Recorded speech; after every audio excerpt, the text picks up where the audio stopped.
Bilmirəm, şiə olum, yoxsa sünni olum. Burada bilməməyə nə var ki? Sən bax gör, hansı səni Allaha çağırır. Mənim səni dəvət etmiş olduğum şey Ömərə deyil, Həsənə deyil, Abu Bakra deyil. Mən səni Allah və Rasuluna dəvət edirəm.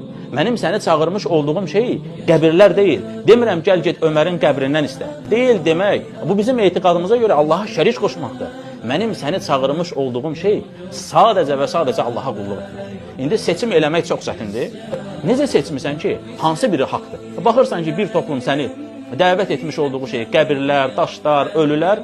Bir toplum isə deyir ki, qardaş, Allahdan başqasından istəmə. Səni dəvət etmiş olduğum şey çətin bir şey deyil ki, səni yönləndirmiş olduğum şey sadəcə və sadəcə aləmlərin Rəbbi olan Allahdır. Bıraq bütün sözləri deyirəm. Dön Allaha və Rasuluna. Gör Allah və Rasulu nə deyir? Səni dəvət etdiyimiz şey sadəcə Allah və Rasuludur. Başqa da səni çağırmış olduğumuz şey yoxdur.